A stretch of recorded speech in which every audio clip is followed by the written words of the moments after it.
तेरे गुलाम यासीन ओ तोहा तेरे नाम अल्लाहुम्मा सल्ली अला सय्यिदिना मौलाना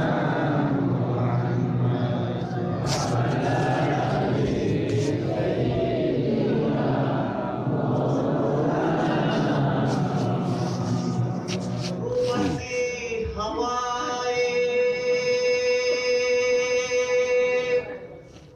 जाके मदीना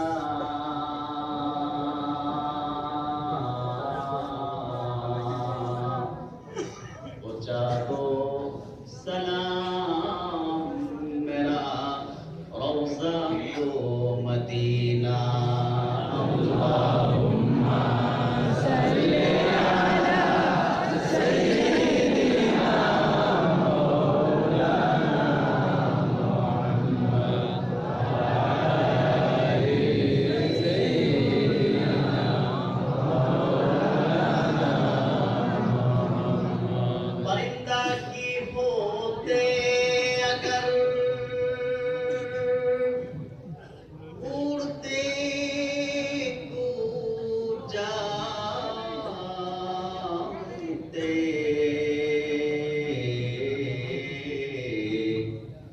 जाके रोए जाके कदम को चुमाते बलगलोला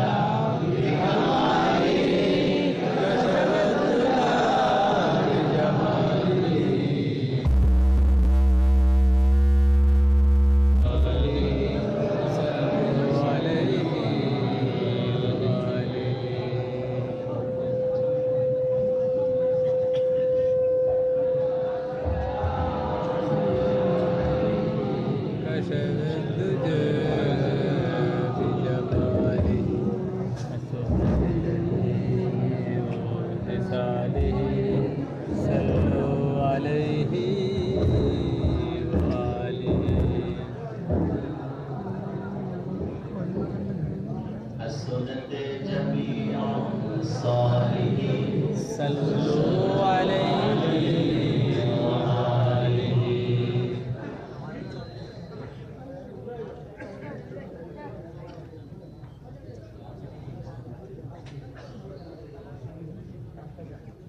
আজকে পবিত্র নামে রাসূল সাল্লাল্লাহু আলাইহি সাল্লাম ও দোয়া মাহফিলের সম্মানিত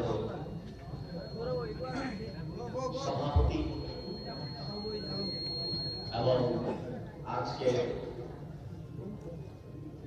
এই দোয়া মাহফিলের সম্মানিত প্রধান অতিথি যার অপেক্ষায় আপনারা দীর্ঘ কয়েকটি বছর অপেক্ষমান সকল অপেক্ষার অবসান ঘটিয়ে যিনি আজ সুন্নি জনতার হৃদয়ে খোরাক দেওয়ার জন্য চলে এসেছেন আজকের প্রধান অতিথি আমার উস্তাদ ও শাইখুল হাদিস মুনাজির আজম আল্লামা মুফতি ডক্টর সৈয়দ মোহাম্মদ এনায়েতুল্লাহ আব্বাসী ওয়া সিদ্দিকী পীর সাহেব চৌধুরী হুজুর, উপস্থিত আসামের বিভিন্ন প্রান্ত থেকে ছুটে আসা নবী প্রেমিক ভাই বন্ধুগণ, আজকের এই পবিত্র জলসায় যারা উপস্থিত হয়েছে তাদের সকলকে অন্তরস্থল থেকে জানাচ্ছি মোবারক। সবটুকু শুকরিয়া আল্লাহ সুবহানাহু ওয়া তাআলার জন্য, যিনি আজ প্রচন্ড বৃষ্টিকে উপেক্ষা করে আমাদেরকে সমবেত হওয়ার তৌফিক দান করেছেন। সেজন্য আসুন হৃদয়ের সবটুকু আবেগ অনুভূতি উজাড় করে মহান আল্লাহ তাআলার রাজি ও খুশির জন্য সর্বশক্তি প্রয়োগ করে একবার বলি আলহামদুলিল্লাহ। লাখ কোটি তার চেয়ে অনেক বেশি দরুদ ও সালাম আল্লাহ তাআলার সৃষ্টির প্রধান আকর্ষণ বিশ্ব সভা সভাপতি হুজুর আকরাম নূরে মুজাসসাম নূরুল আলা নূর সাইয়্যিদিনা হাবিবিনা শাফিঈনা মাওলানা মুহাম্মদ সাল্লাল্লাহু আলাইহি ওয়াসাল্লামের উপর আল্লাহ পাক যাকে আজ থেকে ১০০০ বছর আগে সর্বশ্রেষ্ঠ এবং সর্বশেষ নবী ও রাসূল হিসেবে প্রেরণ করে নবুয়ত ও রিসালাতের দরজাকে চিরদিন ও চিরকালের জন্য বন্ধ করেছেন, ঠিক কিনা বলেন? তারপরে কোন প্রকার নবী কিংবা রাসূল আসে নাই, অবশ্যই এখনো নাই, অবশ্যই কিয়ামত পর্যন্ত আসবে না। জোরে বলেন আসবে না। প্রিয় সুধী, ভূমিকায় আমি কোনো কথা বলবো না। আজকে এখানে আমন্ত্রিত ওলামায়ে কেরাম এবং আমাদের সম্মানিত সভাপতি উপস্থিত, প্রধান অতিথি উপস্থিত, আমাদের যার অপেক্ষায় আপনারা দীর্ঘদিন অপেক্ষমান, তিনি কিছুক্ষণ করে চলে আসবেন। সেজন্য ভূমিকায় কোনো কথা না বলে সরাসরি আমি আমার বিষয়ের প্রতি প্রবেশ করতে যাচ্ছি। কোরআন কারীম সূরাতুল আরাফ ১৫৭ নং আয়াত, এই আয়াতে কারিমার শেষ অংশটি আমি আপনাদের খেদমতে তেলাওয়াত করেছি। এই ছোট্ট অংশকে সামনে রেখে নির্ভরযোগ্য মুফাসসির ও মুহাদ্দিসদের দৃষ্টিকোণ থেকে কিছু কথা আপনাদের সামনে তুলে ধরার চেষ্টা করব, যদি আল্লাহ তাআলা তৌফিক দান করে, বলে আমিন। কোরআন কারীমে এই আয়াতের শেষ অংশে আল্লাহ তাআলা বলেছেন, আল্লাযীনা আমানু, যারা আমার হাবিব দোস্ত মুহাম্মদ সাল্লাল্লাহু আলাইহি সাল্লামের উপর ঈমান আনবে। কার উপর? রাসূল করিম সাল্লাল্লাহু আলাইহি সাল্লামের উপর। ওয়া'আযযারুহু, এবং আমার হাবিবের তাযীম করবে, সম্মান করবে। ওয়ানাসরুহু, আমার হাবিবের সাহায্য করবে। সুবহানাল্লাহ বলবেন না? সুবহানাল্লাহ। ওয়াত্তাবাউন নূর, এবং ওয়াত্তাবাউন নূর আল্লাযী উনজিলা মা'আহ, এবং আমার হাবিব দোস্ত মুহাম্মদ সাল্লাল্লাহু আলাইহি ওয়াসাল্লামের উপর অবতীর্ণ নূর অর্থাৎ কোরআন কারীমের অনুসরণ করবে। ফাউলাইকা হুমুল মুফলিহুন, তারা ইহকাল এবং পরকালে হবে সফল কাম। বলেন সুবহানাল্লাহ। সুবহানাল্লাহ। আমার দিক তাকান, চারটা বিষয় আল্লাহ তাআলা বয়ান করেছেন। কয়টি বিষয়?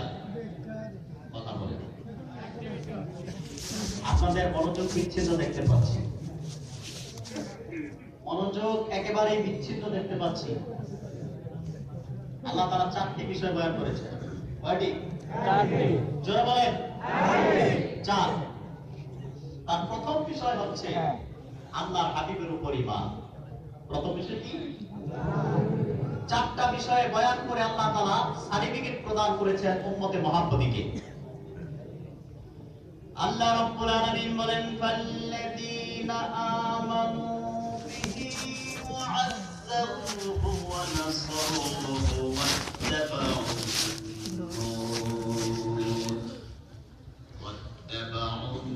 النور الذي أنزل معه أولئك هم المفلحون।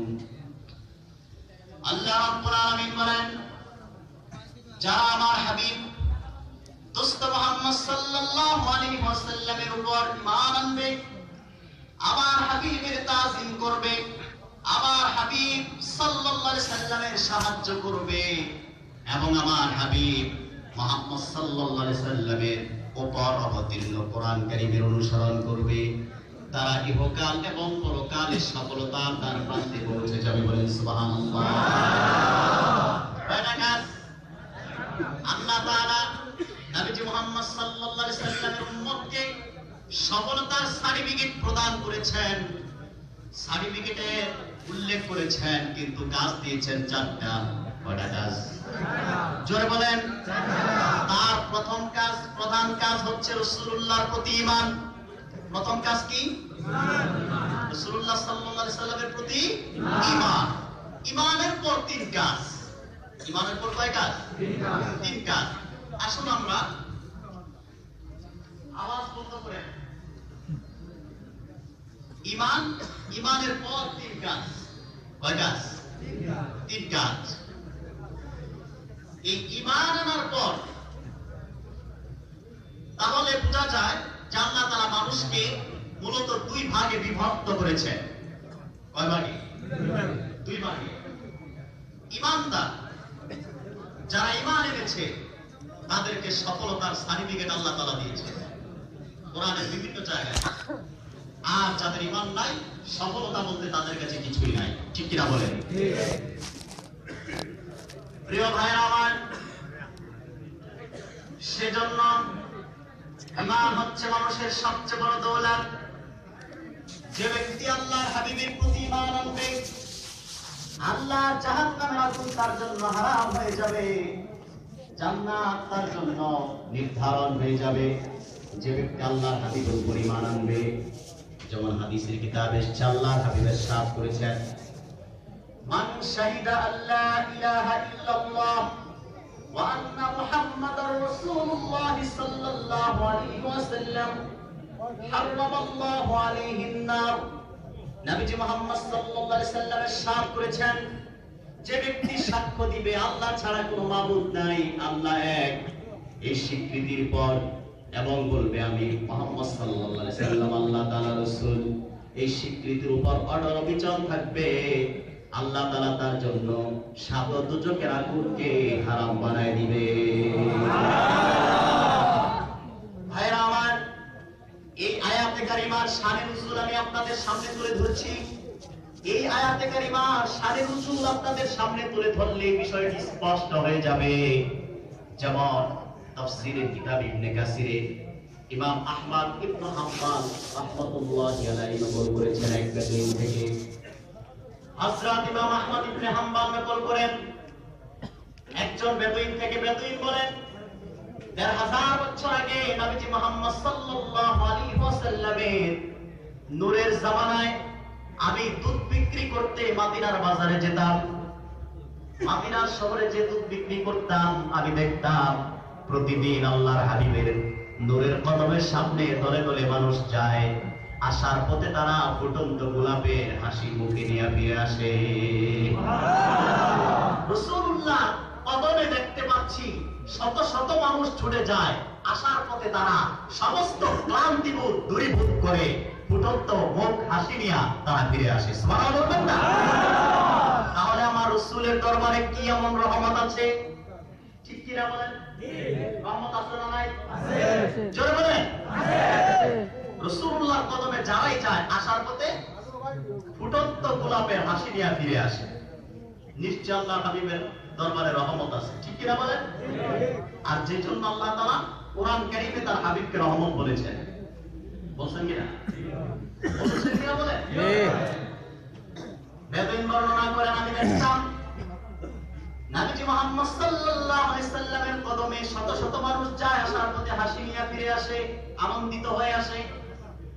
আমি একদিন সিদ্ধান্ত গ্রহণ করলাম, কি দেখে বা কি বুঝে কি পেয়ে তারা আনন্দিত হয়, আমিও একবার দেখতে হবে, আমিও যাব আল্লাহর হাবিবের কদমে। পূর্ব সিদ্ধান্ত অনুযায়ী দুধ বিক্রি করে আমি আল্লাহর হাবিবের নূরের কদমের দিকে রওনা হয়ে গেলাম। কিছুক্ষণ পর অতিক্রম করার পর আমি দেখলাম আল্লাহর হাবিব নবীজি মুহাম্মদ সাল্লাল্লাহু আলাইহি ওয়াসাল্লাম, হযরত আবু বকর, হযরত ওমর, এই দুইজন সাহাবী নিয়া একজন ইহুদির বাড়িতে রওনা হয়ে গেছে। সেই ইহুদি ছিল তাওরাত প্রচারক। কি প্রচারক? জোরে মাতুর। তাওরাত প্রচারক। সেই ইহুদির বাড়িতে আল্লাহর হাবিব যাচ্ছেন, সাহাবী দুইজন, হযরত আবু বকর, হযরত ওমর রাদিয়াল্লাহু তাআলা। বেদিন বর্ণনা করেন, আমি আল্লাহর হাবিবের পেছনে পেছনে যেতে লাগলাম। হেঁটে হেঁটে ইহুদির বাড়িতে প্রবেশ করলাম। আল্লাহর হাবিব নবীজি মুহাম্মদ সাল্লাল্লাহু আলাইহি ওয়াসাল্লাম ইহুদির বাড়িতে প্রবেশ করেই তাওরাত প্রচারক ইহুদিকে জিজ্ঞেস করলেন, রে ইহুদি, তোমাদের তাওরাত কিতাবে আমি মুহাম্মদ সাল্লাল্লাহু আলাইহি সাল্লামের আগমনের কথা পেয়েছো কিনা? সুবহানাল্লাহ। আমি রাসূলকে শেষ নবী হিসেবে দুনিয়ায় আগমন করব, এটা তাওরাতে আছে না নাই? প্রশ্ন করেছেন সেই ইহুদিকে। যে ইহুদির বাড়িতে আল্লাহর হাবিব গিয়েছেন, সেই ইহুদি একজন সন্তান ছিল, খুব সুদর্শন শরীরের যুবক সন্তান। সে ছিল সুস্থ, একদম জীর্ণ শীর্ণ অবস্থায় বিছানায় শায়িত। কিন্তু ইহুদি মহাসত্যকে গোপন করল। ইহুদি মুখে কিছু বলেন নাই, মাথা নেড়ে নেড়ে বলল, না না, তাওরাত কিতাবে আপনার কোনো পরিচয় পাই নাই। জোরে বলেন নাউজুবিল্লাহ। তাওরাতে আমার রাসূলের পরিচয় আছে না নাই? আছে। জোরে বলুন আছে না নাই? শুধু তাওরাত কেন, রাসূলুল্লাহ সাল্লাল্লাহু আলাইহি সাল্লামের পূর্বে যত নবী রাসূলগণ দুনিয়ায় আগমন করেছেন, প্রত্যেক নবী আল্লাহর হাবিবের উপর ঈমান এনেছেন। আল্লাহর হাবিব শেষ নবী, আখেরি নবী, এই স্বীকৃতির উপর তারা অটল অবিচল ছিল, দাওয়াত দিয়েছেন বিশ্ববাসীকে। ঠিক কিনা বলেন? তাহলে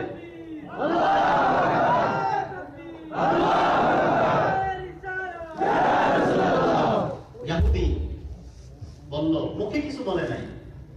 মুখে কিছু না বলা এটা মুনাফিকের লক্ষণ। ঠিক কিনা বলে? ইশারায় ইঙ্গিতে মুনাফিক সবচেয়ে বেশি কাজ করে। কথা বলে ঠিক কিনা? মুখে কিছুই বলে নাই, চুপ, কিন্তু মাথা নেড়ে বলল, তাওরাতে আপনার কোনো পরিচয় পাই নাই। ইহুদির পাশেই ইহুদি কলিজার টুকরা যুবক সন্তান অসুস্থ অবস্থায় বিছানায় শায়িত।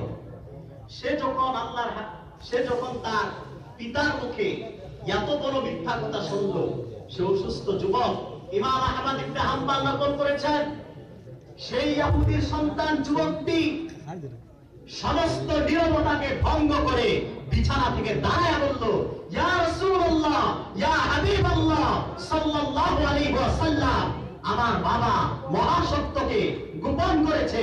আমি সাক্ষ্য দিচ্ছি, সেই তাওরাতের মুসার কসম নয়, মুসার মালিক যিনি আল্লাহ, সে আল্লাহর কসম করে বলি, তাওরাতের এক জায়গায় নয়, অসংখ্য জায়গায় আপনার নাম আমি লেখা দেখেছি। প্রিয় ভাইয়ের আমার, সেই যুবক আল্লাহর হাবিবকে ডাক দিয়ে বললেন, ইয়া রাসূলুল্লাহ, ইয়া হাবিবাল্লাহ সাল্লাল্লাহু আলাইহি ওয়াসাল্লাম, জন্মের পর থেকে আমি জানতাম ইহুদি ধর্মটা মিথ্যা ধর্ম, কিন্তু বাপ-দাদার সূত্রে আমি ইহুদি। আজকে যখন মৃত্যুর পূর্ব মুহূর্তে আমার পিতার জবান থেকে মহাসত্যকে গোপন করতে শুনলাম, আমি আর এই ধর্মে থাকতে চাই না। আপনি আমাকে ইসলামের কালেমা পড়ায়া মুসলমান বানায় ইসলামের সুশীতল ছায়া তলে প্রবেশ করায় দিন। আল্লাহর হাবিব নবী মুহাম্মদ সাল্লাল্লাহু আলাইহি ওয়াসাল্লাম যুবককে পড়ায় দিলেন, পড়ো যুবক, আশহাদু আল্লা ইলাহা ইল্লাল্লাহু ওয়াহদাহু লা শারীকা লাহু ওয়া আশহাদু আন্না মুহাম্মাদান আবদুহু ওয়া রাসূলুহু। যুবকটি মুসলমান হয়ে গেল। এই যুবক মুসলমান হওয়ার পর আল্লাহর হাবিব নবী মুহাম্মদ সাল্লাল্লাহু আলাইহি ওয়াসাল্লাম হযরত আবু বকর, হযরত ওমরকে বললেন, সাহাবায়ে কেরাম, এই যুবকটি আমার কাছে কালেমা পড়েছে, সে মুসলমান হয়েছে, সে এখন তোমাদের ভাই হয়ে গেছে, তোমরা তাকে ভাই হিসেবে গ্রহণ করে নাও। সুবহানাল্লাহ। আল্লাহর হাবিবের সাহাবীরা সেই যুবকের সাথে সাক্ষাৎ করলেন, মুসাফা করলেন, কোলাকুলি করলেন। তার থেকে স্পষ্ট প্রমাণ হয়ে যায়, এক মাত্র মুমিন হচ্ছে আরেক মুমিনের ভাই, তাতে কোনো সন্দেহ নাই। ঠিক কিনা বলেন? মুসলমান মুসলমানের ভাই, এক মুমিন আরেক মুমিনের ভাই। ঠিক কিনা বলেন? ঠিক কিনা বলেন? যেমন কোরআন কারিমে আল্লাহ তাআলা বলেছেন, ওয়াল মুমিনুনা ওয়াল মুমিনাতু বা'দুহুম আউলিয়াউ বা'দ। মুমিন, একজন মুমিন, মুমিন নারী, মুমিন পুরুষ, তারা পরস্পরের বন্ধু এবং সহযোগী। সুবহানাল্লাহ বলবেন না? ভাইরা আমার, যুবকটি মুসলমান হওয়ার পর নবীজি সাল্লাল্লাহু আলাইহি সাল্লাম সাহাবায়ে কেরামকে নিয়ে মসজিদ নববী শরীফ চলে আসলো।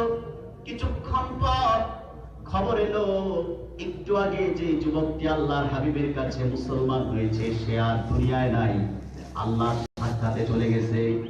এখন আপনারা বলেন, এই যুবকটি 30 সেকেন্ড আগে ছিল কি জাহান্নামী ছিল? ঠিক কিনা বলেন? কি ছিল? জাহান্নামী।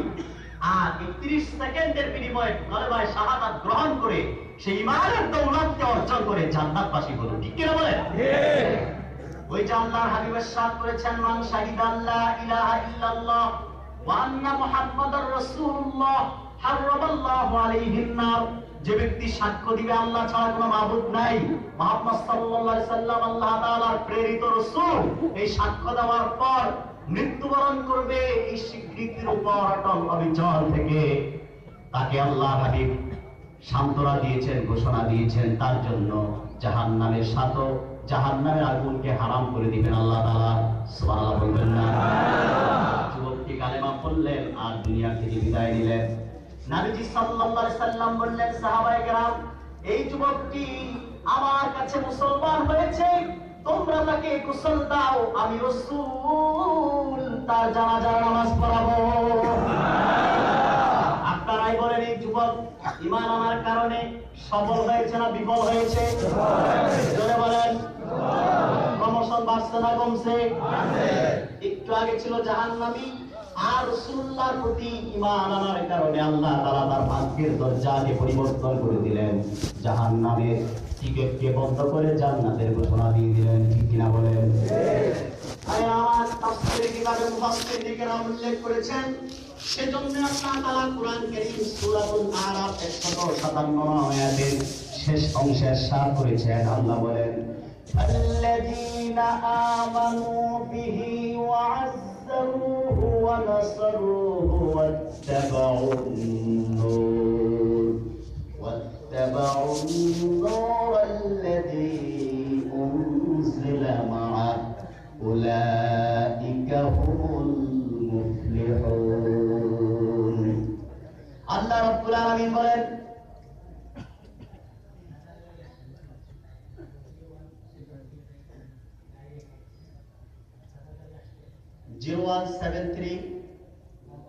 নাম্বার একটি গাড়ি রেখে দিয়েছেন, আপনি ড্রাইভার সাহেব যেখানে থাকেন গাড়িটি সরায় দেন, থানার গাড়ি আসতে পারতেছে না, গাড়িটি সরায় দেন। ভাইয়া আমার, আল্লাহ রাব্বুল আলামিন বলেন, সফলতার জন্য কয় কাজ ভুলে গেছেন? এখানে বেশিরভাগ তালিবুল বসা আছে, ঠিক কিনা? সবাই তালিব। কয় কাজ? জোরে মাতুন। আমাদের দেশে ওয়াজ মাতুল হয়, ওয়াজ শুনতে শুনতেই সব ভুলে যায়, মনে আর কিছু রাখা হয় না। আজকে মনে রাখবেন তো আপনারা? মনে রাখবেন তো? সফলতার জন্য কয় কাজ? 4 কাজ। প্রথম কাজ হচ্ছে ঈমান, ঠিক কিনা? ঈমানের পর 3 কাজ। কয় কাজ? 3 কাজ। প্রিয় ভাইরা আমার, আল্লাহ রাব্বুল আলামিন বলেন, যারা আমার হাবিবের প্রতি ঈমান আনবে, এটা হচ্ছে 1 নাম্বার কাজ। ঈমান আনার পর আল্লাহ বলেন, যারা আমার হাবিবের তাজিম করবে, তারপর আমার হাবিবের সাহায্য করবে।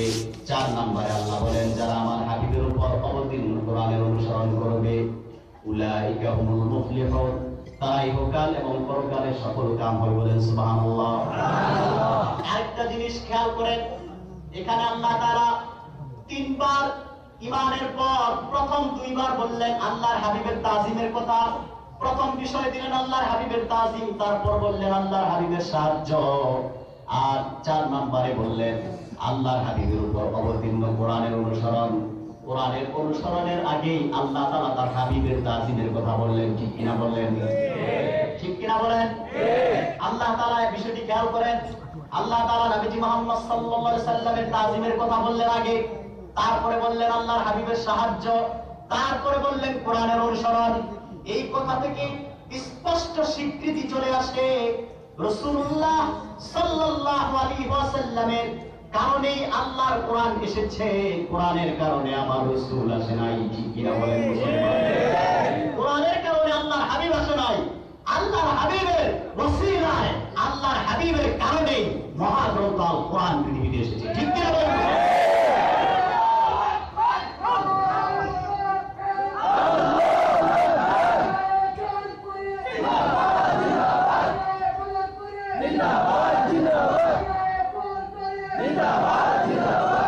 সেজন্য মুসলমান আমি বলবো, যারা আল্লাহ হাবিবের তাজিমের বিরোধিতা করে, আল্লাহ হাবিবের শানের বিরোধিতা করে, স্পষ্টভাবে তাদেরকে বলে দিচ্ছি কোরআনকে অনুসরণ করো। কোরআন অনুসরণ করলে আল্লাহ হাবিবের তাজিম খুঁজে পাবা, হাদিস অনুসরণ করলে আল্লাহ হাবিবের তাজিম খুঁজে পাবা। কোরআনকে রিসার্চ না করলে, হাদিস রিসার্চ না করলে আল্লাহ হাবিবের শান মান খুঁজে পাওয়া যায় না। ঠিক কিনা বলে? অতএব যারা আল্লাহ হাবিবের শান, আল্লাহর হাবিবের তাজিমের বিরোধিতা করে তারা বুঝেও অন্ধ আছে। ঠিক কিনা বলে? তারা কি অন্ধ? তাদের কোনো জ্ঞান নাই কোরআন সুন্নাহ, সেজন্য বিরোধিতা করে। প্রিয় সুধী, এই ঈমানের বয়ান করতে যে আল্লাহ পাক প্রথম বললেন ঈমান। ঈমান আনয়ন করার জন্য আল্লাহর হাবিবের প্রতি ঈমান আনতে এখন আমাদেরকে খেয়াল রাখতে হবে। আমরা অনেকে ঈমান আনি, কিন্তু ঈমানের পর আবার কুফরি প্রকৃতিতে আমরা লিপ্ত হয়ে যাই, কিন্তু কুফরিতে লিপ্ত হলে আর ঈমান থাকে না। ঠিক কিনা বলেন? আল্লাহ রাব্বুল আলামিন তাদেরকে জান্নাতি বলেছেন যারা ঈমানের উপর, ঈমান আনার রাসূলুল্লাহর প্রতি ঈমান আনার পর ঈমানের উপর অটল অবিচল থাকতে পারে, তারাই হচ্ছে জান্নাতি। তারা কি? ঈমানের উপর অটল থাকতে হবে, অবিচল থাকতে হবে। আর যারা ঈমান আনার পর অটল অবিচল থাকে ঈমানের উপর, তারা মৃত্যুর আগে তাদের একটা পুরস্কার। আমার দিক তাকান, মৃত্যুর আগে কয়টা পুরস্কার? একটা। যেটা কোরআনে আল্লাহ তাআলা ঘোষণা দিয়েছেন। আল্লাহ রাব্বুল আলামিন কোরআন পাকে বলেন, ইন্নাল্লাযীনা ক্বালু রাব্বুনাল্লাহু সুম্মা ইসতাকামু তাতানাজ্জালু আলাইহিমুল মালাঈকা আল্লা তাখাফু ওয়া লা তাহজানু ওয়া আবশিরু বিল জান্নাতিল্লাতী কুনতুম তুআদুন। আল্লাহ রাব্বুল আলামিন বলেন, নিশ্চয়ই যারা আন্তরিকভাবে বলে আমাদের রব আল্লাহ, আপনাদের রব কে? আল্লাহ। জোরে বলতে হবে কে? আল্লাহ। যারা আন্তরিকভাবে বলে আমাদের প্রভু আল্লাহ, এই স্বীকৃতির উপর অটল অবিচল থাকে, আল্লাহ তাখাফু ওয়া লা তাহজানু। ভাইরা আমার, আল্লাহ রাব্বুল আলামিন বলেন তাতানাজ্জালু আলাইহিমুল মালায়েকা। বান্দা যখন মৃত্যুর সময় ঘনিয়ে যায়, মৃত্যুর পূর্বে ফেরেশতা আকাশ থেকে অবতীর্ণ হয় তার কাছে, তার শিওরে এসে তাকে সুসংবাদ দেয়, সান্ত্বনা দেয়। আল্লাহ তাখাফু ওয়া লা তাহজানু, ভয় করো না, দুশ্চিন্তাও করো না, ভয় করো না, দুশ্চিন্তাও করো না, সেই জান্নাতের সুসংবাদ গ্রহণ করো যা প্রতিশ্রুতি তোমাদের নিকট দেওয়া হয়েছে। নাহনু আউলিয়াউকুম ফিল হায়াতিদ দুনিয়া ওয়া ফিল আখিরাতি ওয়া লাকুম ফিহা মা তাশতাহি আনফুসুকুম ওয়া লাকুম ফিহা মা তাদউন নুজুলাম মিন গফুরির রহিম। এই দুনিয়ার জীবনেও আমরা তোমাদের বন্ধু, আর আখিরাতেও তোমাদের মন সেখানে যা কিছু কামনা করবে এবং যা কিছু ইচ্ছা করবে, আল্লাহর জান্নাতে সব কিছু তোমরা তা পাবে। সুবহানাল্লাহ বলবেন না? আর এই সব সে আল্লাহর পক্ষ থেকে মেহমানদারি হিসেবে পাবে, যিনি অত্যন্ত ক্ষমাশীল ও দয়ালু। বলেন সুবহানাল্লাহ। ভাই আমার, রাসূলুল্লাহর প্রতি ঈমান আনার পর যারা ঈমানের উপর অটল থাকে, অবিচল থাকে, তাদের পুরস্কারের ঘোষণা কোরআনের অন্যত্রে আল্লাহ পাক বলেন, ইন্নাল্লাযীনা ক্বালু রাব্বুনাল্লাহু সুম্মা ইসতাকামু ফালা খাউফুন আলাইহিম ওয়ালা হুম ইয়াহজানুন উলাইকা আসহাবুল জান্নাতি খালিদিনা ফিহা জাযাআন বিমা কানু ইয়ামালুন। আল্লাহ রাব্বুল আলামিন এখানেও বলেছেন, যারা আন্তরিকভাবে বলে আমাদের প্রভু আল্লাহ, আর এই কথার উপর স্থির থাকে, তাদের কোনো ভয় নেই, তারা দুশ্চিন্তাও হবে না, তাদের কোনো ভয় নেই, চিন্তিত তারা হবে না। তারা দুনিয়ায় যে কাজ করেছিল সেই কাজের বিনিময়ে জান্নাতবাসী হয়ে সেখানে তারা চিরকাল অবস্থান করবে। বলেন সুবহানাল্লাহ। আমরা জান্নাতি হতে চাই কি চাই না? সবাই বলেন চাই কি চাই না? যারা জান্নাতি হতে চান, জান্নাতি হতে হলে একটাই রাস্তা আছে। যারা ঈমান এনেছেন, মুসলিম, আপনাকে ঈমানের উপর অটল অবিচল থাকতে হবে। রাজি আছেন তো? সবাই রাজি আছেন ঈমানের উপর অটল অবিচল থাকতে? আসলে মাঝে বলা অসুবিধা, আমরা বুঝি এরপরে না বুঝতে পারছি না। এই যে গাড়ি যেটা 0173, ড্রাইভারও নাই, গাড়ি একদম রাস্তার মাঝে আছে, আপনি তাড়াতাড়ি যান, থানার গাড়ি আসতেছে না, বারবার তাকে দেওয়া হচ্ছে, থানার গাড়ি বসিয়েছে, আপনি তাড়াতাড়ি যান। প্রিয় ভাইরা আমার,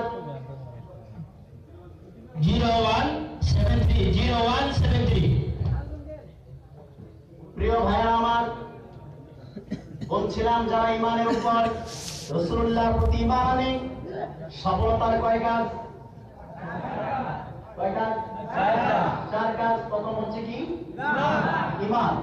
এই ঈমানের কথা বলতে যে বললাম, যারা ঈমানের উপর অটল থাকে, অবিচল থাকে, এটাই হচ্ছে ইসলামের সবচেয়ে বড় বিষয়। ঈমানের উপর অটল থাকা, অবিচল থাকা, ঠিক কিনা বলেন? যেটা হাদিস পাকে এসেছে, عن أبي عمرو وقيل أبي عمرو سفيان بن عبد الله رضي الله تعالى عنه قال قلت يا رسول الله صلى الله عليه وسلم قل لي في الإسلام قولا لا أسأل عنه أحدا غيرك।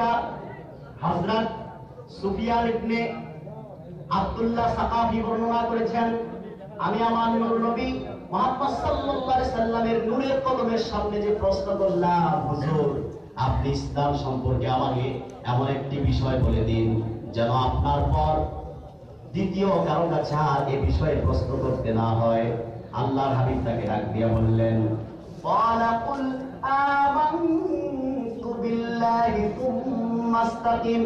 হে সাহাবী, তুমি বলো আমি আল্লাহ তাআলার প্রতি ঈমান এনেছি এবং এই কথার উপর অটল থাকো, অবিচল থাকো। বলেন সুবহানাল্লাহ। আমাদের ইসলামের সবচেয়ে বড় বিষয় হচ্ছে ঈমানের উপর অটল থাকা, অবিচল থাকা, স্থির থাকা, ঠিক কিনা বলেন? মুফাসসিরিনে কেরাম তাফসীর করতে যে লেখেন, যে ব্যক্তি ঈমানের পর ঈমান আনার পর মৃত্যু পর্যন্ত সেই ঈমানের উপর অটল অবিচল থাকে, তাকেই বলা হয় মুস্তাকিম।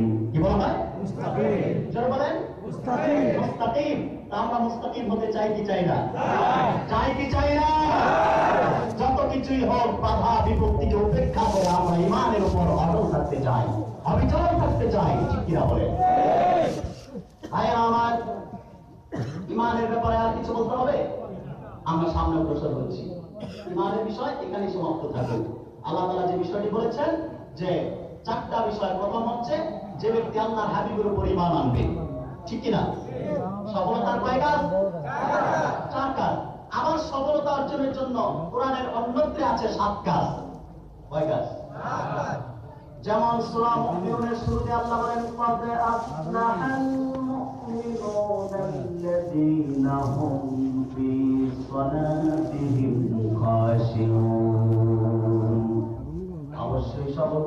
হচ্ছে মুমিনগণ যারা তাদের নামাজে বিনয়ী ও নম্র, বলেন সুবহানাল্লাহ।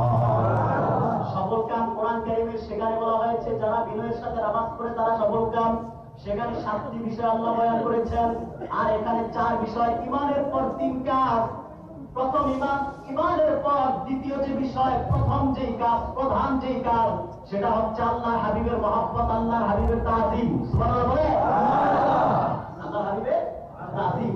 ঈমান গেল, ঈমানের পর আর বিষয় আছে কয়টা? 3টা। এই 3 বিষয়ের প্রথম বিষয় হচ্ছে আল্লাহর হাবিবের তাজিম। সুবহানাল্লাহ। আপনারা কি রাগ করছেন নাকি আমার সাথে? রাগ করছেন? 2 বছর পর আপনাদের সাথে আমার সাক্ষাৎ হলো। গতবার আমার প্রোগ্রাম ছিল আসামে, ত্রিপুরায়, কিন্তু আমি আসতে পারি নাই। বাংলাদেশে যথেষ্ট আলহামদুলিল্লাহ প্রোগ্রাম থাকার কারণে, ব্যস্ততার কারণে আমি আসতে পারি নাই। এবছর আমার শায়েখ যেহেতু আসবে, আমি তেমনি আসবো। ঠিক যার ওসিলায় আল্লাহ তাআলা আমাকে দেশ বিদেশে ঘোরার মতো নিয়ামত দান করেছে, ওনার ঋণ আমি কোনোদিন শোধ করা সম্ভব না।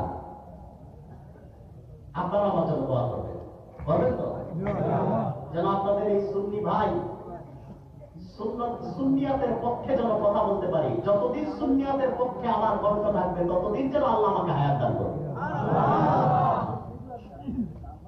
প্রিয় ভাইরা আমার, প্রথম বিষয় হচ্ছে ঈমানের পর প্রথম বিষয় আল্লাহর হাবিবের তাজিম।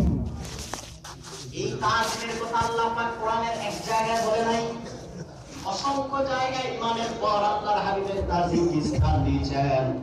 আল্লাহ রাব্বুল আলামিন কোরআন পাকের অন্যত্র ইরশাদ করেছেন, আল্লাহ বলেন, ইয়া আইয়ুহান নাবিয়্যু ইন্না আরসালনাকা শাহিদান ওয়া মুবাশশিরান ওয়া নাযীরা লিতু'মিনু বিল্লাহি ওয়া রাসূলিহি ওয়া তু'আজ্জিরুহু ওয়া তুওয়াক্কিরুহু। হাবিব দোস্ত মুহাম্মদ সাল্লাল্লাহু আলাইহি সাল্লাম, আপনি দুনিয়ার মানুষকে বলেন, হে দুনিয়ার মানুষেরা, আমি আল্লাহর পক্ষ থেকে তোমাদের জন্য সাক্ষী, সুসংবাদদাতা এবং সতর্ককারী রূপে প্রেরণ হয়ে এসেছি। লিতুমিনু বিল্লাহ, হে লোক সকল, যেন তোমরা আল্লাহর প্রতি ঈমান আনতে পারো এবং রাসূলুল্লাহর প্রতি ঈমান আনতে পারো। ওয়া তুআজ্জিরুহু ওয়া তুওয়াক্কিরুহু, ঈমান আনার পর যেন তোমরা মুহাম্মদ সাল্লাল্লাহু আলাইহি সাল্লামের যথাযথ তাজিম করতে পারো। বলেন সুবহানাল্লাহ। ওয়া তুসাব্বিহুহু বুকরাতাও ওয়া আসীলা, আর সকাল সন্ধ্যায় যেন আমি আল্লাহর জিকির করতে পারো। আল্লাহর জিকিরের আগে আল্লাহ তাআলা তার হাবিবের জিকিরের কথা বললেন, ঠিক কিনা বলেন? ঠিক কিনা? আল্লাহর জিকিরের তাসবির আগে আল্লাহ তাআলা তার হাবিবের তাজিমের কথা বললেন। আমাদের দেশে এবং এই উপমহাদেশে বিশেষ করে লামাজহাবীদের কিছু উৎপাত আছে, আছে না নাই? আছে। কথা বলেন, আছে না নাই?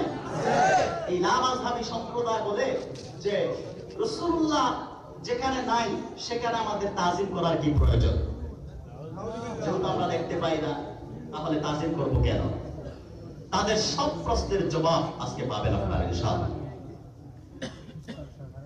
রাসূলুল্লাহ তাজিমটা হচ্ছে ঈমানের অংশ। রাসূলুল্লাহ তাজিম কি? জোরে বলেন। আর রাসূলুল্লাহর মহব্বত ঈমানের মূল।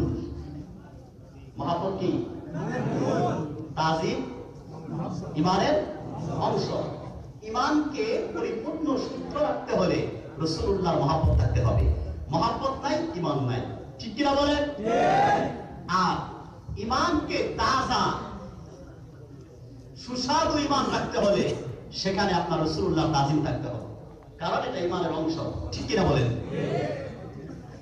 রাসূল কারীম সাল্লাল্লাহু আলাইহি সাল্লামের মহব্বত ঈমানের মূল জিনিস। এই বক্তব্য আমার নয়, আল্লাহ কোরআনে দিয়েছেন। আল্লাহ বলেন, কুল ইন কুনতুম তুহিব্বুনাল্লাহ ফাত্তাবিউনি ইউহিব্বুকুমুল্লাহ ওয়া ইয়াগফির লাকুম যুনুবাকুম ওয়াল্লাহু গফুরুর রাহিম। আল্লাহ রাব্বুল আলামিন বলেন, হাবিব দোস্ত মুহাম্মদ সাল্লাল্লাহু আলাইহি ওয়াসাল্লাম দুনিয়ার মানুষকে বলে দিন, দুনিয়ার মানুষেরা যারা আল্লাহর নৈকট্য লাভ করতে চাও তারা আমি রাসূলের নৈকট্য লাভ করো, আমি রাসূলের ইত্তেবা করো, তাজিম করো, ভালোবাসো।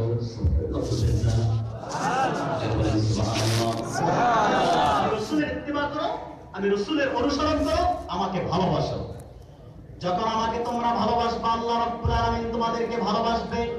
আল্লাহ যখন তোমাদেরকে ভালোবাসবে ওয়ায়াগফির লাকুম যুনুবাকুম, তোমাদের সব গুনাহ ধুয়ে মুছে সাফ করে তোমাদেরকে নিষ্পাপ বেগুনা বানায় দিবে। এ হচ্ছে রাসূলুল্লাহর মহব্বত, ইমানের মূল। আর মহব্বত কিভাবে? ভালোবাসা। ভালোবাসা না থাকলে তাজিম কোনদিন সম্ভব? কথা বলে। আমার দেশে এক বক্তা আছে, নাম তার আমির হামজা। কি নাম? বাংলাদেশে নামাজদারি বক্তা, তার নাম হচ্ছে কি আমির হামজা।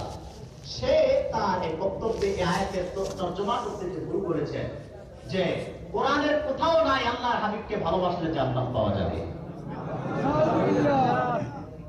অথচ এই বেয়াদবটা জানেন আল্লাহর হাবিবের ভালোবাসা ছাড়া জান্নাতের গ্রানের আশা করা যায়? যায়? তাজিম কি জিনিস? আপনি যদি কাউকে ভালো না বাসেন তাকে তাজিম করবেন? এটা আমাদের সভাপতি সাহেব সৈয়দ শাহ হুজুর এখানে বসা আছে, ওনাকে যারা তাজিম, ওনাকে যারা ভালোবাসে, যাকে মহব্বত করে, মহব্বতের দ্বারাই তো ওনার তাজিম করবেন, ওনার কদমে যাবে। যদি ভালো না বাসেন যাবেন না, কোনদিন সম্ভব? আজকে এই যে আপনারা বাংলাদেশের শ্রেষ্ঠ আলেম আবার সাহেব আল্লামা ডক্টর এনায়েতুল্লাহ ফাকিহ ওয়াসিফি সাহেব জনপুরি হুজুরকে দেখতে এসেছেন। ওনাকে এতদিন সরাসরি দেখেছেন? ক্যাসেট শুনেছেন, ভিডিওতে দেখেছেন। ভিডিওতে দেখে ওনাকে আপনারা মহব্বত করেছেন। মহব্বত থাকার কারণে আজকে সমবেত হয়েছে। ঠিক কিনা বলেন? অতএব বেয়াদব বক্তা বলে যে কোরআনের কোথাও নাই আল্লাহর হাবিবকে ভালোবাসলে জান্নাত পাওয়া যাবে। সে জানেন আল্লাহর হাবিবের তাজিম হচ্ছে ইমানের অংশ, আর আল্লাহর হাবিবের মহব্বত ইমানের মূল জিনিস, যেটা কোরআন কারীম সূরা আল ইমরান কুল ইন কুনতুম তুহিব্বুনাল্লাহ এর আয়াত প্রমাণ করে। ঠিক কিনা বলেন? ভাইরা আমার, বন্ধুরা আমার,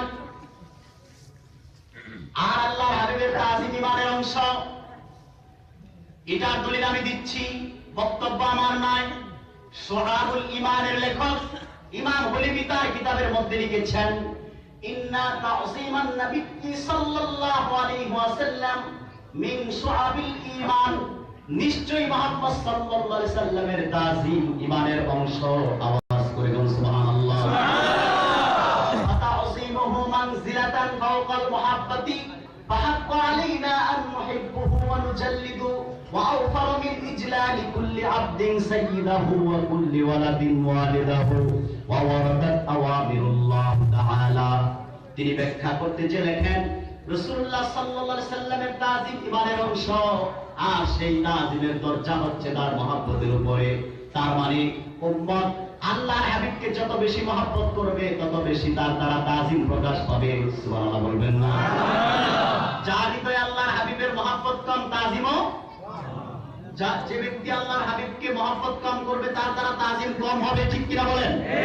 যেই উম্মত আল্লাহর হাবিবকে বসে বসে মহব্বত করবে তার দ্বারা বসে বসে তাজিম হবে। যেই উম্মত আল্লাহর হাবিবকে দাঁড়ায় দাঁড়ায় মহব্বত করবে তার দ্বারা তাজিম দাঁড়ায় দাঁড়ায় প্রকাশ পাবে। ঠিক কিনা বলেন? উম্মত শোয়া অবস্থায় আল্লাহর হাবিবের মহব্বতকে হৃদয়ে লালন করবে, তার দ্বারা শোয়া অবস্থায় আল্লাহর হাবিবের তাজিম প্রকাশ পাবে।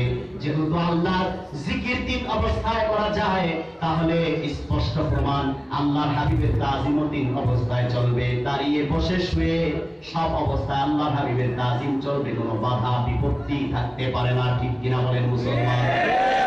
তাহলে দাঁড়ায় তাজিম করলে সমস্যা আছে? আছে? নাই। ঠিক কিনা বলেন?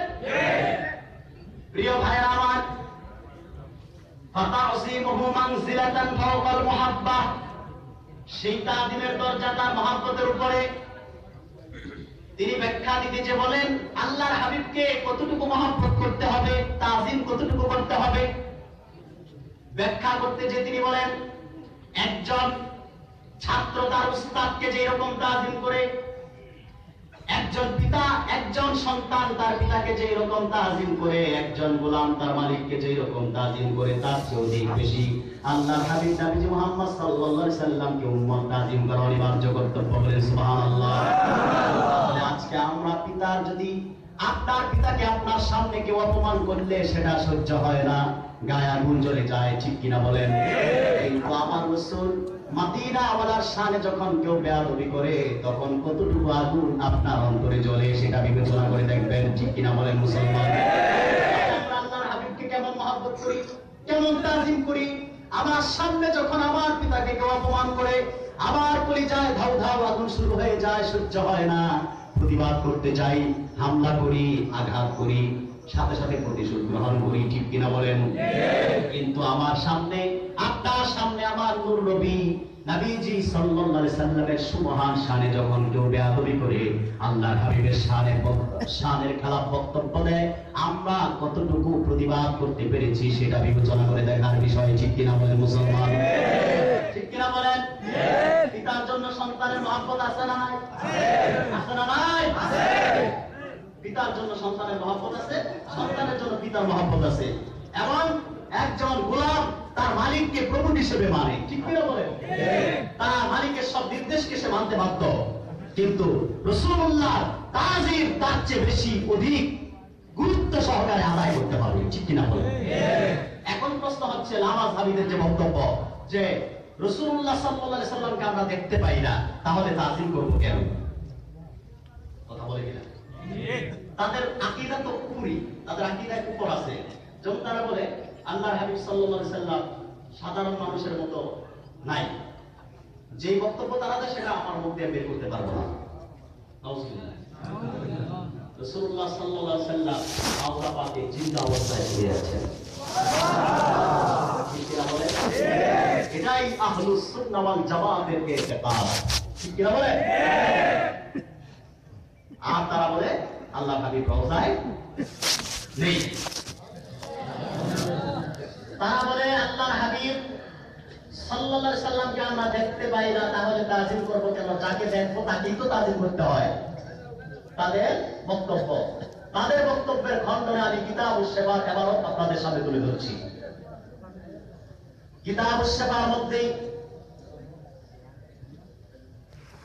আবুল ফজল মুহাম্মদ কাজী ইয়াস রাহমাতুল্লাহি আলাইহি লিখেছেন, ই'লাম আন্না হুরমাতান নবী সাল্লাল্লাহু আলাইহি ওয়াসাল্লাম বা'দা মাউতিহি ওয়া তাওqīrahu ওয়া তা'যীমাহু লাযিমুন কামা কানা হালা হায়াতিহি ওয়া যালিকা 'ইনদা যিকরিহি সাল্লাল্লাহু আলাইহি ওয়াসাল্লাম। কিতাবুস শিফার মধ্যে আবুল ফজল কাজী ইয়াস লিখেন, রাসূলুল্লাহ উম্মতগণ শুনে রাখো, আজ থেকে ১৫০০ বছর আগে সাহাবায়ে কেরাম আল্লাহর হাবিবকে দেখলে যেই রকম তাজিম করত, আল্লাহর হাবিবের নূরের চেহারা দেখে তারা যেই রকম তাজিম করত, আল্লাহর হাবিব বিদায় নিয়েছে, রওজা পাকে শুয়ে আছে, পৃথিবীর যে কোনো প্রান্ত থেকে কোন উম্মত যখন আল্লাহর হাবিবের পবিত্র নাম শ্রবণ করে, আল্লাহর হাবিবের শানে আলোচনা শুনে, আল্লাহর হাবিবের অনুসরণ হয়, সেখানে সেই ১৫০০ বছর আগের মতো সাহাবায়ে কেরামের মতো তাজিম করা আল্লাহর হাবিবের উম্মতের উপর ওয়াজিব হয়ে যায়। বলেন সুবহানাল্লাহ। তাহলে দেখলাম কি দেখলাম না সেই প্রশ্ন করার কোনো সুযোগ নাই। কথা বলে না আছে? নাই। দেখলাম কি দেখলাম না আছে না নাই, এখানে উপস্থিত হলো কি হলো না সেই প্রশ্ন করার কোনো সুযোগ নাই। পৃথিবীর যে কোনো প্রান্তে উম্মত উপস্থিত থাকো, আল্লাহর হাবিবের নূরের নাম মোবারকের আলোচনা হলে, আল্লাহর হাবিবের শানের বক্তব্য হলে, সেখানে উম্মতের উপর আল্লাহর হাবিবের তাজিম ওয়াজিব হয়ে যায়, যে এরকম ওয়াজিব সাহাবায়ে কেরামের উপর ছিল, ঠিক কিনা বলেন মুসলমান? তাহলে আবার এই উপমহাদেশের নামাজধারী সম্প্রদায় মুসলমানদেরকে খণ্ডন করে দিচ্ছে, মুসলমানদের আকীদায় শিরক এবং কুফর ঢুকায় দিচ্ছে, ঠিক কিনা বলেন? আপনাদেরকে আকীদা ঠিক করতে হবে। রাসূলুল্লাহ আছে না নাই, এখানে এলো না না এলো সেটা দেখার বিষয় না, তাজিম ওয়াজিব, ঠিক কিনা বলেন মুসলমান? ভাইরা আমার, বন্ধুরা আমার, এই কিতাবুস শিফার মধ্যে আবুল ফজল মুহাম্মদ কাজী ইয়াস রাহমাতুল্লাহি আলাইহি লিখেছেন,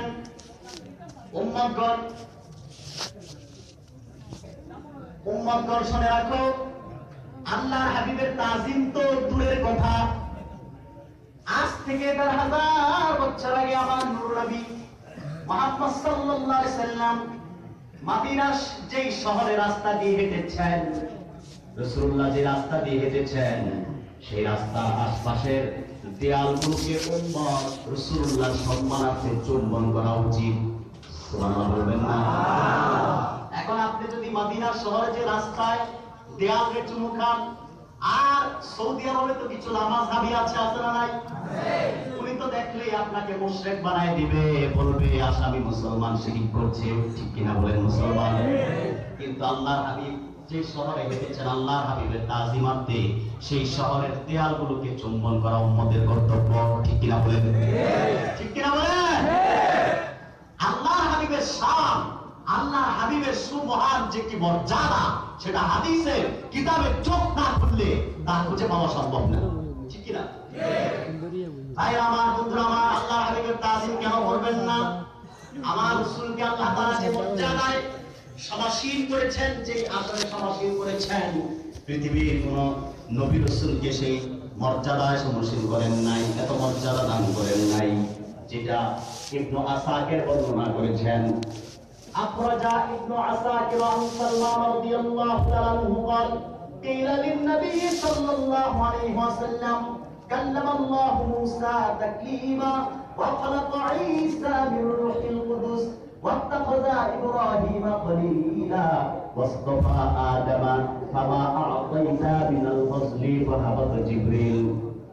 ভাই আমার, ইবনে আসাকির বর্ণনা করেছেন হযরত সালমান রাদিয়াল্লাহু তাআলা আনহু থেকে, হযরত সালমান থেকে বর্ণনা, হযরত সালমান রাদিয়াল্লাহু তাআলা আনহু বলেন, নবীজি মুহাম্মদ সাল্লাল্লাহু আলাইহি ওয়াসাল্লামকে সাহাবায়ে কেরাম প্রশ্ন করলেন।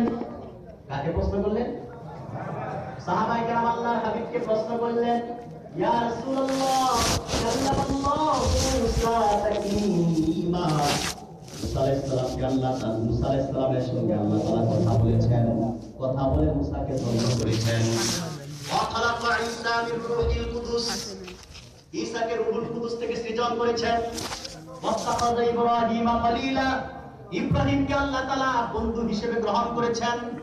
واصطفى آدم, আর আদমকে আল্লাহ তাআলা মনোনীত করেছেন, নির্বাচিত করেছেন, নির্বাচন করেছেন। সেই চারজন নবীকে চারটা মর্যাদা দিয়েছেন, চারটা পুরস্কার দিয়েছেন, চারটা নিয়ামত দান করেছেন। আপনাকে আল্লাহ তাআলা সেই পরিবর্তে কি দান করেছে? সুবহানাল্লাহ বলবেন না? সাহাবায়ে কেরাম প্রশ্ন করলেন আল্লাহর হাবিবকে, জবাব তো দিবে আল্লাহর হাবিব, ঠিক কিনা বলেন? ঠিক কিনা বলেন? কিন্তু সেই জবাব আল্লাহর হাবিবের দিতে হয় নাই। সাহাবায়ে কেরাম মদিনা মুনাওয়ারায় আল্লাহর হাবিবের কদমের সামনে আল্লাহর হাবিবকে প্রশ্ন করলেন, সেই প্রশ্নের জবাব নূর নবীজি দিতে হয় নাই। আমার আল্লাহ তাআলা তার হাবিবকে কতটা ভালোবাসেন, কতটা মহব্বত করেন, আমার আল্লাহ তাআলা নবীজি মুহাম্মদ সাল্লাল্লাহু আলাইহি সাল্লামের সাহাবায়ে কেরামের প্রশ্নের জবাব তৈরি করে হযরত জিবরিলকে প্রেরণ করলেন। ফাহাবাত জিবরিল ফাকালা ইন্না রাব্বাকা ইয়াকুলু ইয়া মুহাম্মদ ইত্তাখাযতু ইব্রাহিমা খলিলা ওয়া ক্বাদ ইত্তাখাযতুকা হাবিবা। হযরত জিবরিল আগমন করলেন আল্লাহর হাবিবের দরবারে। হযরত জিবরিল আগমন করে বললেন, ইয়া রাসূলুল্লাহ, ইয়া হাবিবাল্লাহ সাল্লাল্লাহু আলাইহি ওয়াসাল্লাম, আপনার রব আল্লাহ আপনাকে সুসংবাদ দিয়েছে, আপনি গ্রহণ করুন। আল্লাহ ডাক দিয়ে বলেছেন, হাবিব দোস্ত আমার মুহাম্মদ সাল্লাল্লাহু আলাইহি ওয়াসাল্লাম, আপনার সাহাবীরা প্রশ্ন করেছে আপনাকে, ইব্রাহিমকে আমি খলিল হিসেবে গ্রহণ করেছি, বন্ধু বানায় নিয়েছি। ও আমার হাবিব, শুনে রাখুন, ইব্রাহিম আমাকে ভালোবাসতো, আমার জন্য অনেক পরীক্ষার সম্মুখীন হয়েছে, সেজন্য আমি তাকে বন্ধু হিসেবে গ্রহণ করেছি।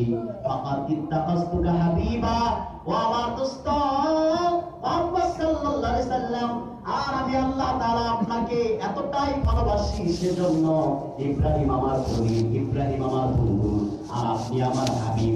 সুবহানাল্লাহ বলবেন না?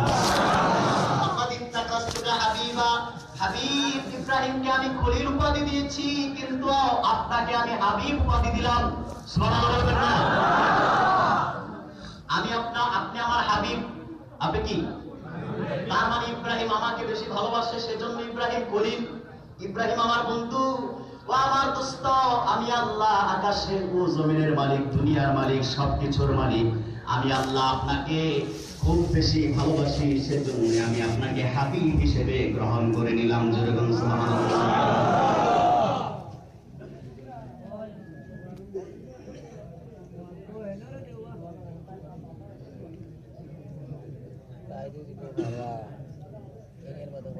আমার এই হচ্ছে একটা বিষয়। ইব্রাহিমকে আল্লাহ তাআলা খলিল হিসেবে গ্রহণ করেছেন, আল্লাহর হাবিবকে হাবিব হিসেবে, ঠিক কিনা বলেন? হাদিসের বারাত এসেছে আল্লাহর হাবিব হযরত সালমান রাদিয়াল্লাহু তাআলা আনহু থেকে বর্ণিত, আল্লাহ তাআলা জিবরিলের মাধ্যমে আল্লাহর হাবিবকে যে সুসংবাদ দিয়েছেন, ফাকাদ ইত্তাখাযতুকা হাবিবা। আল্লাহ রাব্বুল আলামিন বলেন, আমি আপনাকে হাবিব হিসেবে গ্রহণ করেছি, আর ঈসাকে আমি রূহুল কুদুস থেকে সৃজন করেছি। সেই পরিবর্তে আপনার আলোচনা, আপনার হাকিকতকে সমস্ত সৃষ্টির 2000 বছর আগে সৃজন করেছি। বলেন সুবহানাল্লাহ।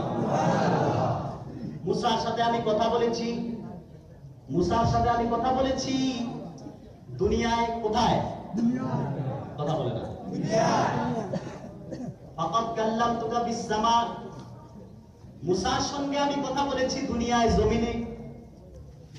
আর ফাকাদ কাল্লামতুকা বিস সামা, ও আমার দোস্ত, মুসার সঙ্গে আমি দুনিয়ায় কথা বলেছি, আর আপনি আমার হাবিব হওয়ার কারণে আপনাকে আকাশে ডেকে এনে আসিবে আমার কাছাকাছি বসায়া আপনার সাথে আমি মধুর আলাপ করেছি। মুসার সঙ্গে কথা হয়েছে কোথায়?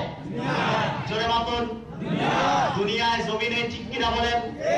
আর আমার রাসূলকে আল্লাহ তাআলা আরশে আজিম, আরশুল মুআল্লায় নিলেন। সেখানে আল্লাহর হাবিব নবীজি মুহাম্মদ সাল্লাল্লাহু আলাইহি সাল্লাম আল্লাহর কাছাকাছি বসে আল্লাহকে দেখে দেখে কথা বলেছে। বলেন সুবহানাল্লাহ। প্রিয় ভাইরা আমার, তারপরে বলেন ফাকাদ ইসতাফাইতু আদম, আদমকে আমি মনোনীত করেছি। সেই পরিবর্তে ফাকাদ খাতামতু বিকাল আম্বিয়া, ও আমার দোস্ত মুহাম্মদ সাল্লাল্লাহু আলাইহি সাল্লাম দুনিয়া লাখের উপর নবী প্রেরণ করেছি, কারণ তারা ইসলামকে পূর্ণাঙ্গ করে নাই, পূর্ণাঙ্গ বিধান এবং ধর্ম হিসেবে ইসলামকে নির্বাচন করে নাই। ১৫০০ বছর আগে আল্লাহ তাআলা বলেন, ও আমার দোস্ত মুহাম্মদ সাল্লাল্লাহু আলাইহি সাল্লাম, আপনার মাধ্যমে আমি ইসলামকে পূর্ণাঙ্গ করেছি, আপনাকে শেষ নবী, আখেরি নবী হিসেবে প্রেরণ করেছি। আপনার পর কোন নবী নাই, রাসূল নাই। যারা এই নবী দাবি করবে তারা হচ্ছে ভণ্ড, বেঈমান, কাফের, ঠিক কিনা বলেন মুসলমান? আমার রাসূলের পরে আর কোন নবী নাই, রাসূল নাই। এই আকীদা আছে তো আপনাদের? এই আকীদা ও বিশ্বাসের নাম হচ্ছে আকীদায়ে খাতমের উপর, ঠিক কিনা বলেন? এই বিশ্বাস যা থাকবে না, সে পৃথিবীর কোন সংজ্ঞায় মুসলমান হতে পারে না, ঠিক কিনা বলেন? প্রিয় ভাইরা আমার, এই হাদিসটি অনেক বড়।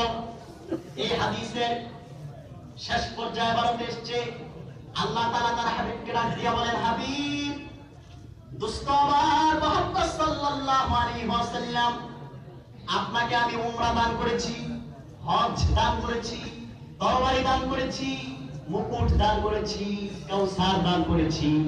ও আমার দোস্ত মুহাম্মদ সাল্লাল্লাহু আলাইহি ওয়াসাল্লাম, কাল কিয়ামতে প্রচন্ড উত্তপ্ত রোদে শুধুমাত্র আরশের ছায়া আপনার উপর প্রসারিত করা হবে। বলেন সুবহানাল্লাহ। ও আমার দোস্ত মুহাম্মদ সাল্লাল্লাহু আলাইহি ওয়াসাল্লাম, সেই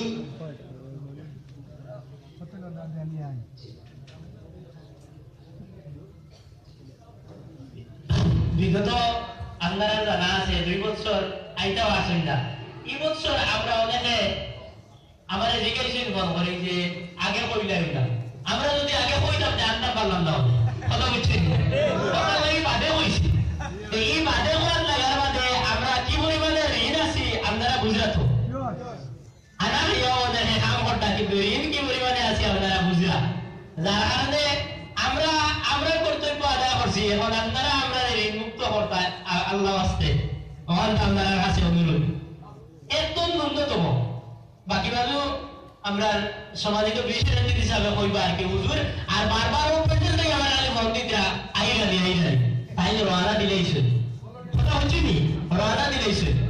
আর এখন উজাটি সাহেবরা আপনার এখানে উপস্থিত যারা আওলাদের রসুলের দোয়া দিবা যে প্রধান অতিথি এই আওলাদের রসুল যারা আমরা সৌভাগ্য আর অন্তত মুখে 10 টাকাও না দিয়ে আপনারা আছে অনুরোধ আপনারা যাইবা না কথা বুঝছেন তো সব ইনশাআল্লাহ আমরা সাথী হনি আলহামদুলিল্লাহ বাবা একটু আদর চেয়ে বেশ আইবো বড় দিয়া যারা আসেন ডাকি লোকা লইয়া মাঝে মাঝে